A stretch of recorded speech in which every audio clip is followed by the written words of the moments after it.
is in the last game, we know that typically B-Step's not a team that's good at, any map that is more about the objective than it is about killing your opponents and getting the deletion. That's what we've been harping on so far. So then this map isn't one that complements it outside of if you run Kerrigan. That's the only time where I feel like it really does kind of, that death ball is complemented. I remember in part 1 that Naventic had an awesome Kerrigan composition with Varian Kerrigan and even Medivh, I think, is what they drafted. And then it was a Never Die composition. And they that might have been when they were able to take a game off of Tempo Storm. So once again, Zarya, Tassadar are the bans of these two teams.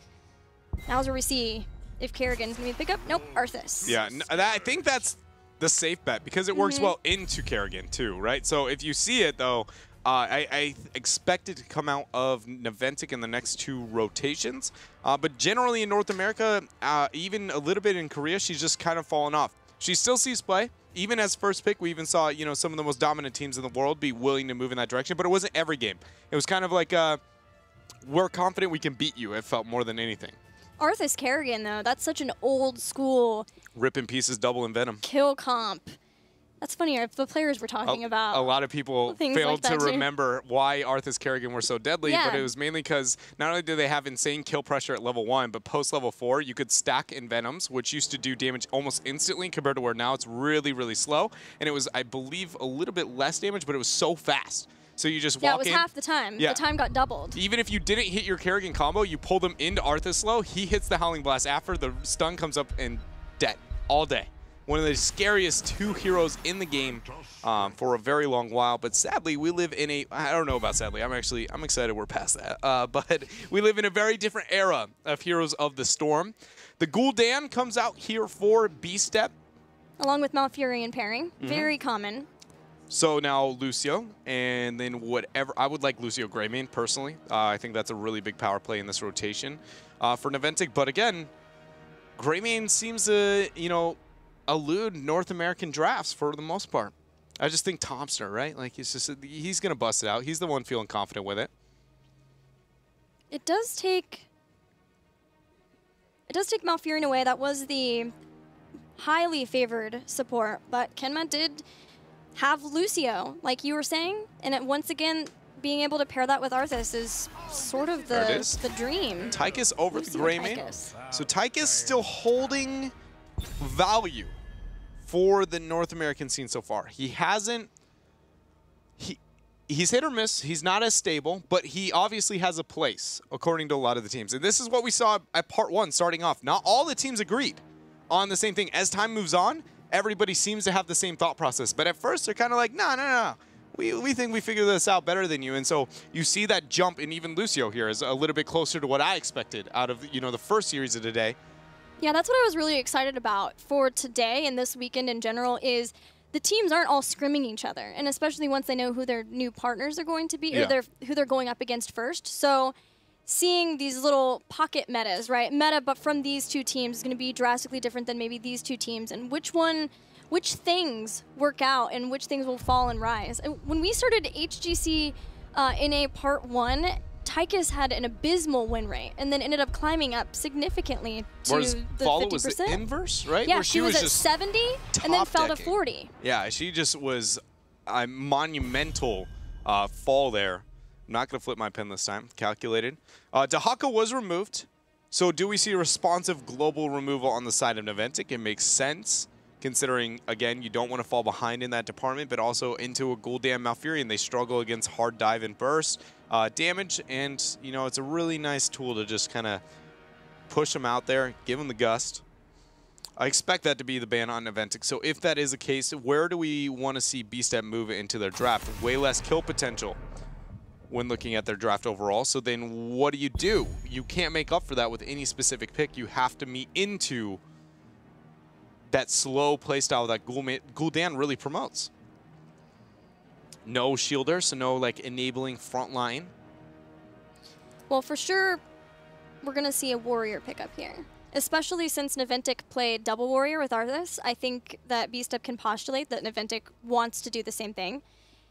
We haven't seen B-Kid play Arthas yet, so we don't know if they are comfortable running Arthas solo. So if that's the case, think King Caffeine's warrior here. Do they sacrifice wave clear to get Muradin again? I would actually, I'd Leo. Put Caffeine on Leo and then run a KT. It's possible into a double mage. The problem is the new Barak would be a huge counter, and it actually, okay, so you can't bank that hard. Double mage into an Arthas, a new Barak on this map would be crazy. I actually wouldn't mind in a new Barak on the side of B-Step even, just because it is very good on the map post 10. Calf played a lot of Diablo. Oh, there he is. Yeah, so Barrio. But it's going to be a double support. Yep. So then the last is going to be, I'm guessing, a Tyrael on the side of B-Step to move into another warrior. With the Anubarak picked up. But Naventic, if they're going to play double warrior, why not Tyrael yourself? You want to buy time for the Arthas to be able to get value. You want to buy time for the Lucio a little bit as well. And you negate all healing from Anubarak if you stand on Sanctification. Yeah. Like a Tyrael Greymane, like, my goodness. Doesn't play a lot of Tyrael. What if he's the Arthas and they put, obviously they've changed Zuna's mentality. Yeah. He is now whatever he needs to carry is, I'm guessing, the thought process that he's going to be distributing. So then it's no longer what is BKid's hero pool? I feel it's like whatever they can put it on the best comp and Zuna will play whatever is necessary. I kind of feel like they're going to get Johanna again. Paula? Nope, Sonya. Sonya. Interesting here. Not what I expected for the double front line. Now I'm feeling very good when looking at B-Step's draft here. As long as they get another frontliner to be able to hold their own. Tyrael is, again, going to be one that they could move into. Which, by the way, it's kind of astounding to consider Tyrael got nerfed, and now he sees play in North America. Just saying. That is kind of mind-boggling. But what else could you do outside of that? Muradin would be all right. Who can provide shrine control on that front line? Johanna wouldn't do well into this double support. Leo is acceptable, but not good, I would say, in this game. Yeah, I'm looking through everything. And I'm not sure, especially if it's going to be another warrior. They want another warrior now with Tychus. I don't feel like there's Sonya? any way you don't double warrior if you double support. But they're going to prove me wrong, I'm guessing. Yes. Yep, that's standard B-Step. Always give me the old curveball, you know? 12-6, baby, right there.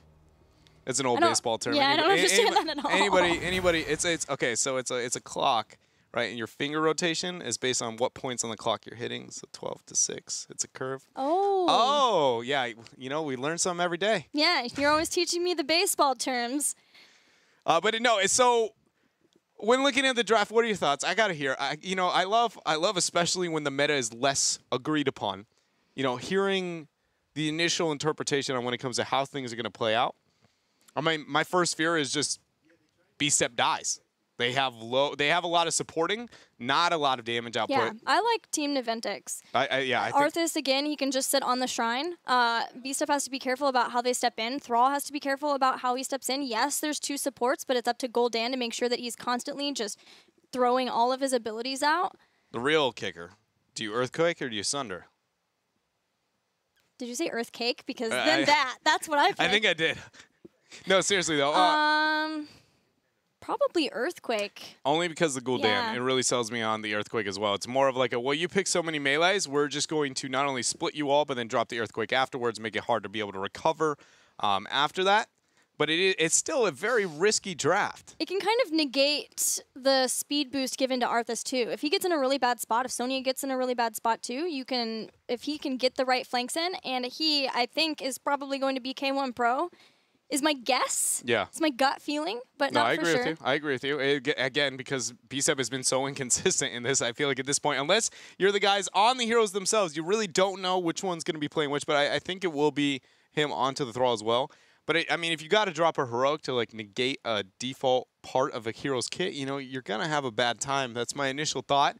But they don't have the lockdown or the single target burst to really make things happen with the Sunder into the Lucio. I like Sundering more, but not in this case. But I don't look at the Earthquake as the saving grace. It's more of like just why Thrall, I guess.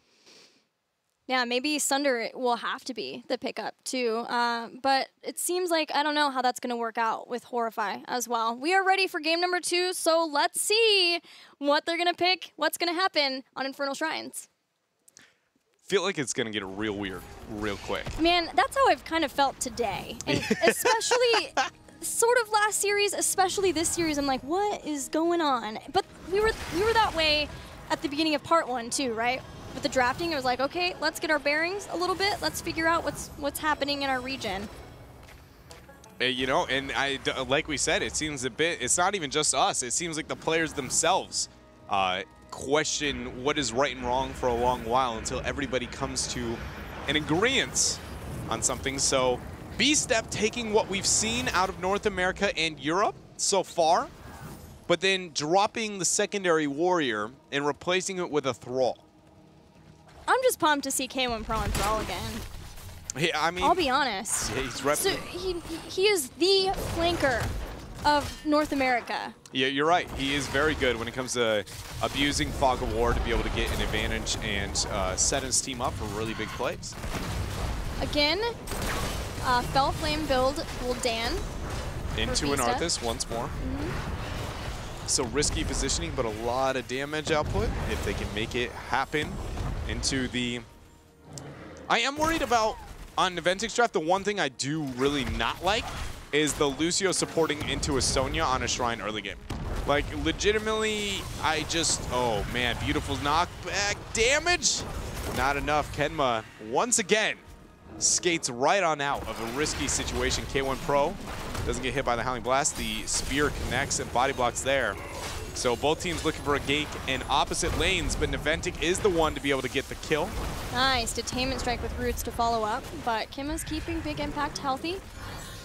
But what I was saying about the Sonya is just she doesn't really have much supporting. Lucio doesn't have good enough supporting outside of just running away to be able to heal her up in the early parts of the game, whereas the Gul'dan and Nubarak Thrall has enough single target lockdown that the Arthas isn't that intimidating. So I actually do fear the first Shrines for Naventic, even though typically you see Arthas Sonya, you go, you won the Shrine. Not the case into a double support. But I think that Sonya can just sort of skirt around and hit someone if they're out of position, but otherwise rely on Arthas, Tychus, and Vala to be able to provide the damage in the wave clear. So yeah, she can't maybe be as ham as she would like to be, but the backup of having those other high damage heroes should, I think, be enough that Naventic can, ooh, especially if they do that. That was a good old sweep right there. The 10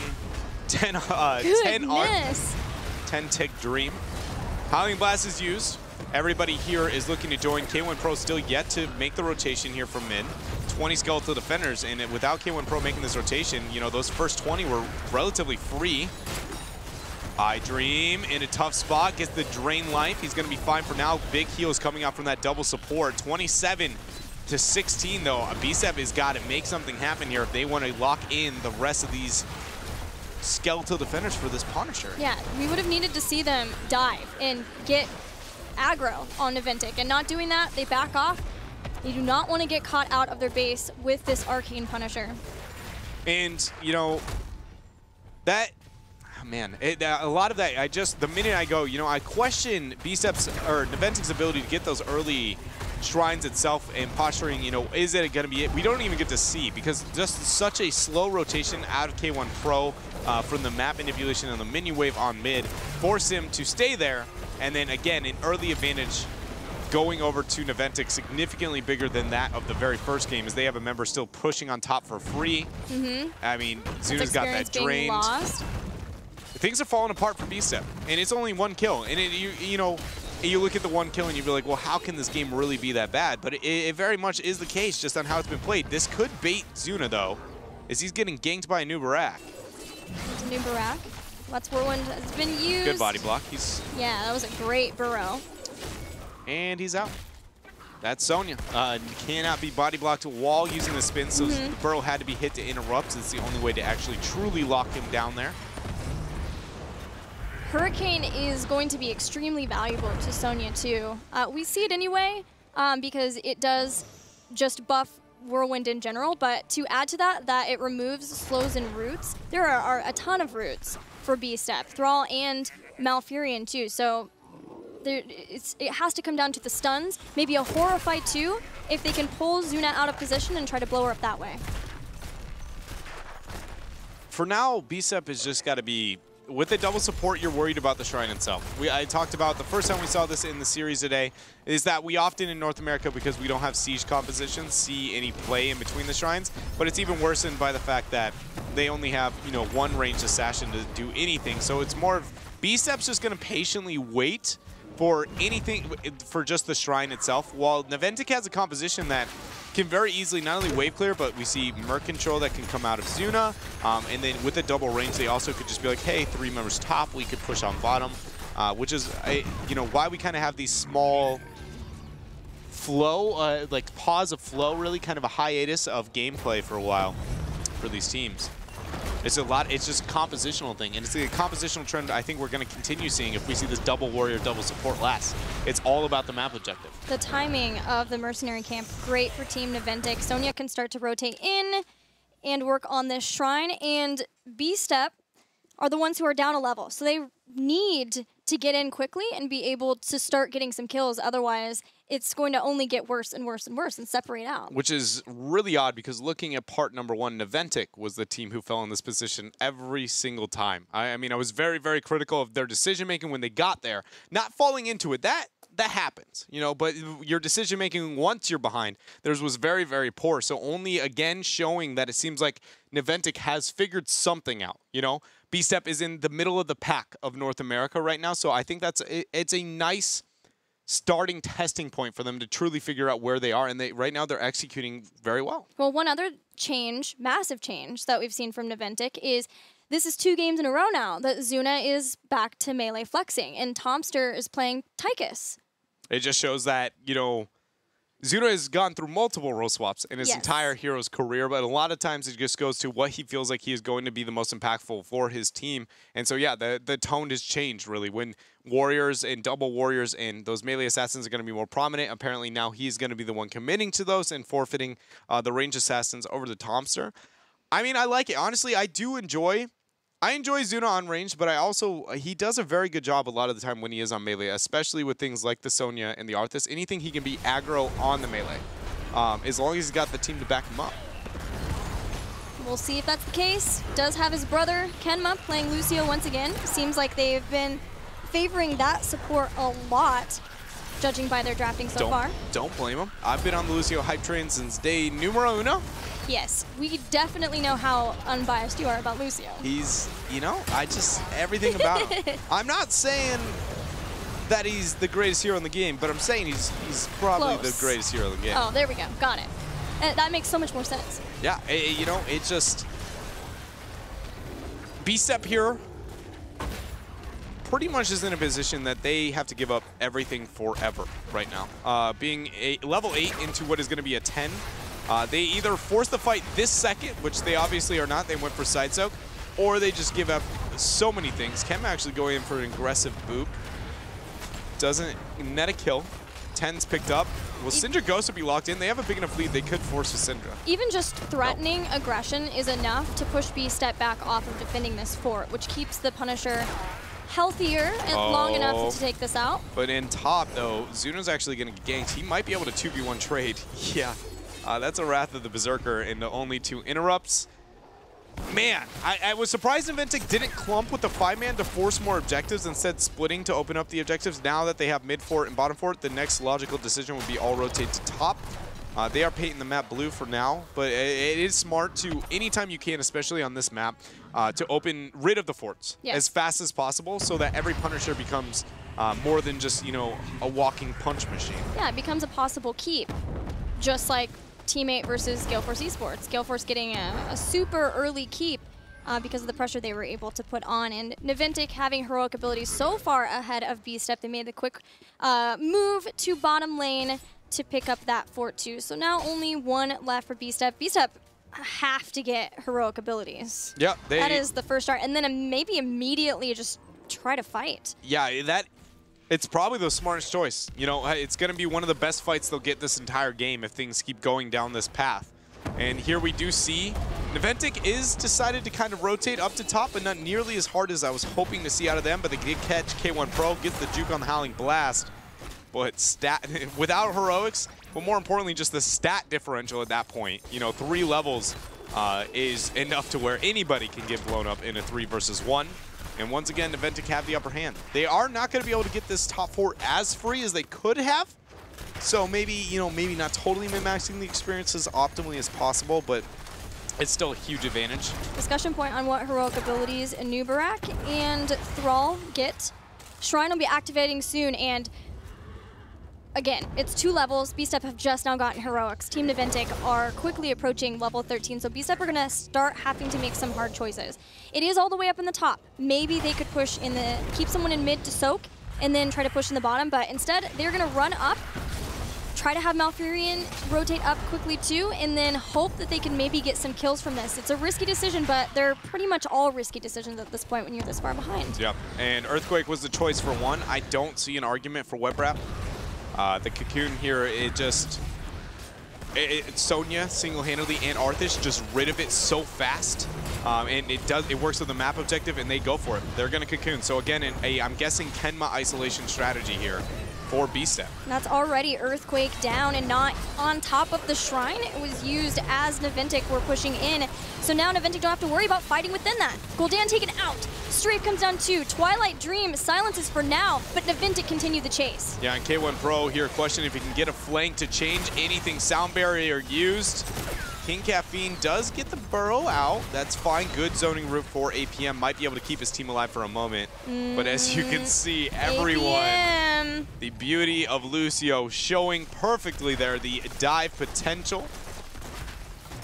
I got a question.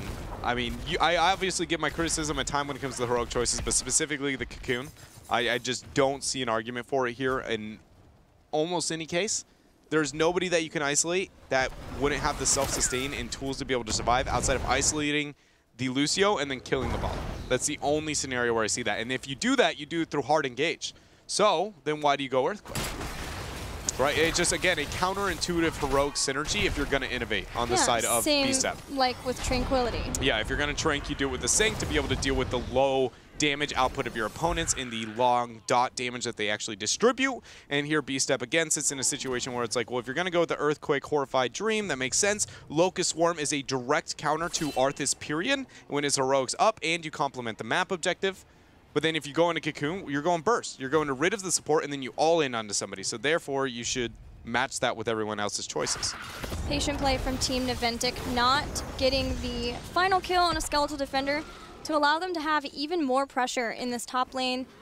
It'll be the Shaman camp grabbed. B-Step are doing everything that they can to mitigate, but so far, they're just really behind in this game. But that is something that happened to B-Step early on in part 1, and sometimes they had miracle team fights in the extreme late game, a 5-man mosh pit.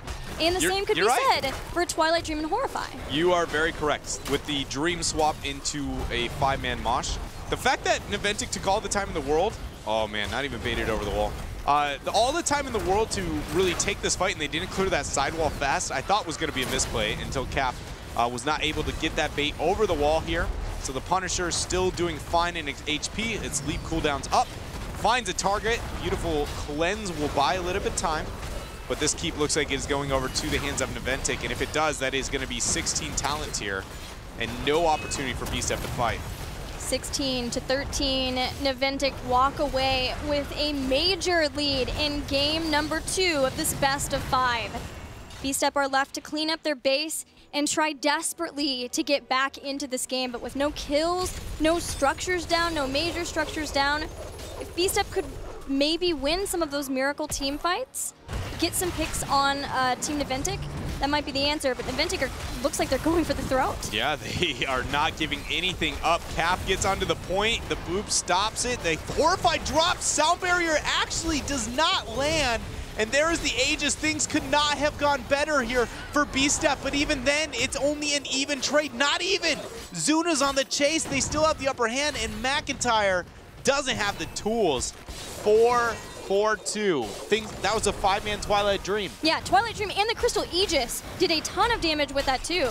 Now Naventic, several of the members that are left are low in health, and the respawn timers are very short still for B-Step in this game. So no way to try to even take down a small wall and go for core, but they do at least get the front wall, and they know that there's a 50-50 chance that the next shrine is here in the bottom lane. So if they do end up getting a shrine there, now there's no way to bait over a wall for B-Step. So Team Naventic, very good understanding of how much they can get away with, judging by winning that fight. Yeah, it does seem like the Naventic we know, right? Never giving up anything whenever they had the upper hand. I guess more so, I think it's unfair to say it's what we know, because they showed a different side of Naventic for a long while in part 1, but it's the one that reigned over North America for quite some time. And it was the one that they get the upper hand and they never let go. They never give you a single opportunity to look for a comeback. And that invade was a prime example. They were known for pretend invades. That group of players was very much like, you can't stop these guys. And look at, again, the collapsing onto the Thrall up top for the side soak, showing once more the thought process and work that this group of players has put in. Karen Pro, nothing he could do, so that'll be a dead Thrall at the start of this Shrine phase. Just when B-Step were so close to getting 16 talents and maybe for once in a very long time a fair fight versus Naventic, but now they'll have to wait for that fight a little bit longer. Naventic can get the setup and start for the Shrine. There's, I mean, no way with Thrall being dead that anything's going to be happening here. It's more of what can Naventic get off of the Punisher, right? With the sidewall not down, they do have catapult pressure on top, so ideally B-Step should be pressuring that out, because we've seen what happens when you ignore that over the long run. And conveniently enough, Malphite's going to go up there to get the clear. Smart play here. So will we see Naventic get over-aggressive and try and make something happen on the keep? Can the counter initiation of the Cocoon, Earthquake, and Horrify, and even Twilight, actually every heroic they have is counter momentum. So do they have those tools here? This is the moment for B-Step. They finally have 16, they have Rampant Hellfire, and they even got Wrath of Heaven to increase spell power for that Gul'dan. This is it. The Punisher is going to be baited over. B-Kid wants to move in on top of Anubarak, who burrows away. They get it baited towards mid for a moment, but it's going to be only a mere distraction until the bottom 4 ends up falling. Leap cooldown is only a couple seconds away. The keep's yet to get focused down. Tomster's more worried about distributing damage onto B-Step. Does not get the kill on the K1 Pro, but gets him very, very low. The keep now looks like it is just going to fall here, so B-Step loses once more another keep. Naventic is going to walk away. B-Step wants to stop this. King Caffeine's trying to buy time until the Punisher's taken out and the team can come back in. There's a route 2. Here comes B-Step to rotate. They're going to try and force this before 20. Yeah. They think this is their only fight. Okay. K1 Pro's looking for it. This is, oh man, this is very risky. I dream. B-Step was looking to get the force. Gosh, that was, even if they got it, I don't think they win it. That's the problem, is they only succeed when the, okay, so once the Cocoon was dropped, they don't win. They have to use that as an isolation tool to get it, because they don't have any damage.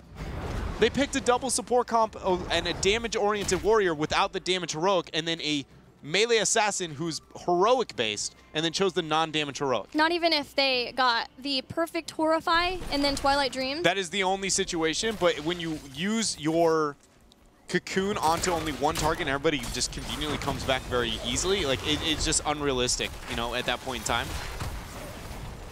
And things continue to crumble for B-Step. King Caffeine caught by the members of Team Naventic while the rest of B-Step are trying to clear out their base to get the lanes going. They need all the experience they can get, as well as to try to keep the pressure off of their core so that they can try to contest some of these shrines, but they're far away off from 20 that Naventic is about to have. And with that double catapult pressure, and Gul'dan is your best wave clear, puts you in a position where he's also your shrine control. So even when the next shrine spawns, is like Gul'dan has to back to clear of the double catapults if Naventic has any macro pressure at all. So again, it's just, I'm failing to find a win condition here for B-Step, and it's been that way, honestly, since about level 10, or probably 10 to 8. It's just, they drafted it, a risky playstyle once more, and it didn't work out. It not only didn't work out, it was completely negated and countered very early on, and then suddenly now B-Step really can't find any opportunity to try and change things. Well, the good news for B-Step is the Shrine is in mid, where they have some structures to buy time.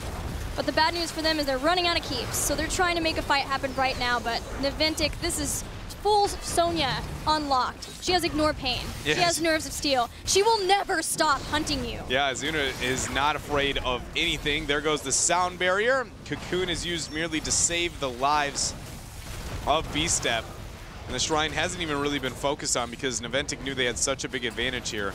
Once Odin drops the sound barrier down, this is... maybe the best chance for B-Step. It's the best, but they still have pressure on core. It's a miracle moment for them, but they have to try. Earthquake, Horrify, they're going for it. Zuna goes in, steps in with Ignore Pain.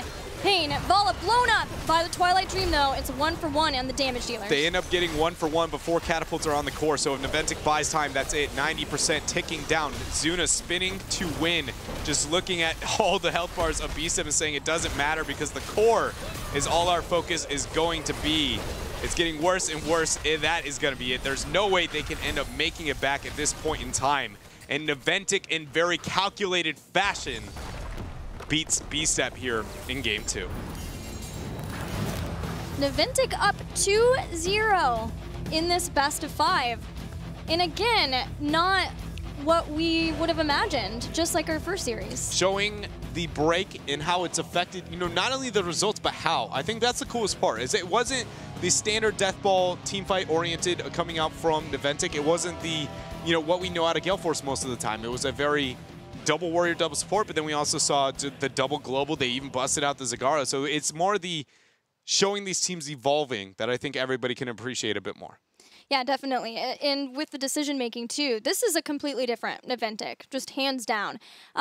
B-Step does seem like it takes them some time to ramp up. Now, looking at part 1 and then part 2 as well, they have a little bit of that breathing room, but not a ton at the same time. Yeah, it is. It's a good point you bring up. Draft 1, though, fit to what we knew out of them, you know, out of their playstyle, but that second draft did not. It didn't match any of the playstyle that we know them to run in the background. Like, they used to run a lot of double support. The core members of that group used to way back in the day on Sky Temple here and there.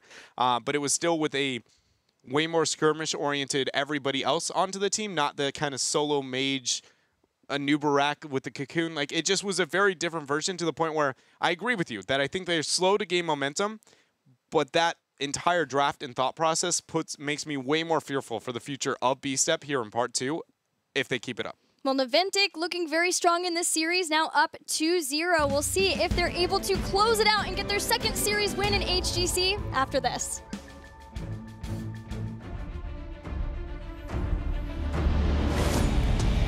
It's not easy being queen.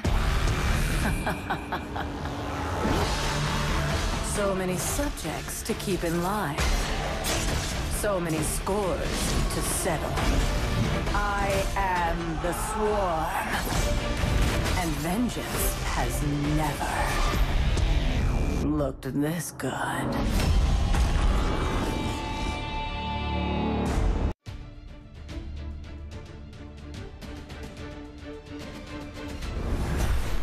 Snitch is the major threat here, constantly keeping eyes on all 5 members of Misfit. So now that they understand, okay, well, our opponents have eyes on us, let's just make some plays here. Here comes a Moncore leyline shield, big bolted swing, so fear is smashed, members dying left and right. Splendor focused down, Nurok on the right too. Gargantuan stands as the only member here for the Misfits near the court. Nurok will eventually get swung on, but Dignitas cleans up that fight almost too easily.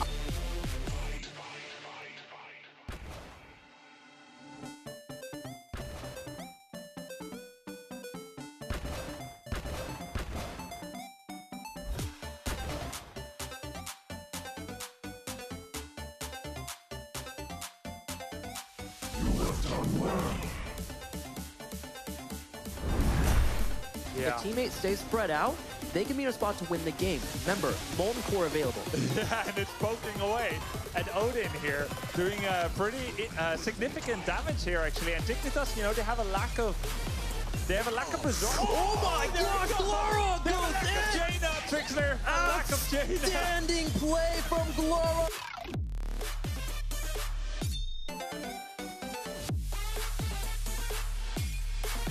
Your destiny ends here.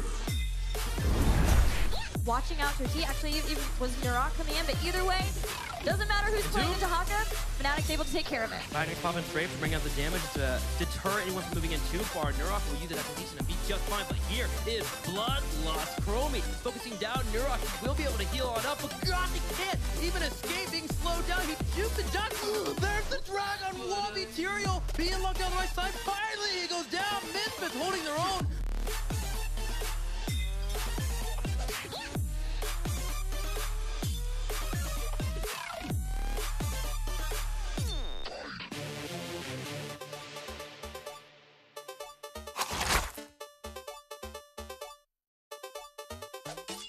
You go, I stay.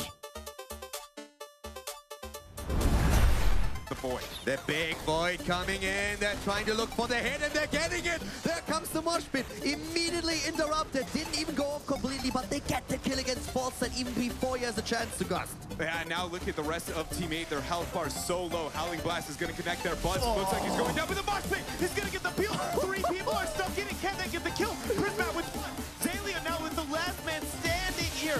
3 4 people dead. That mosh pit justing. He cannot get it on this ETC. His mosh pits are insane.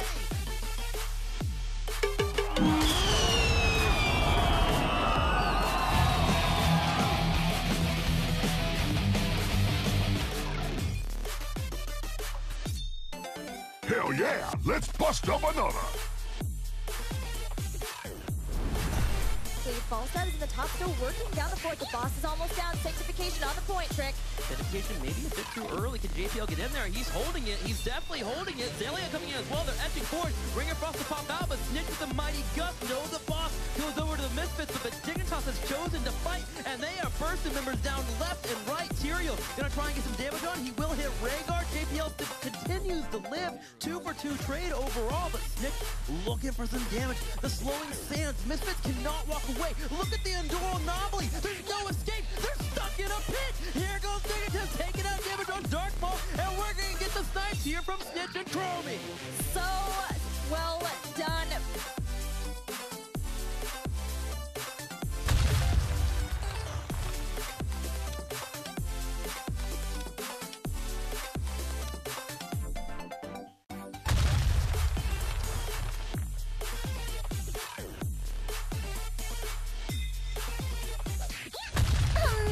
Amazing! Every time I see it.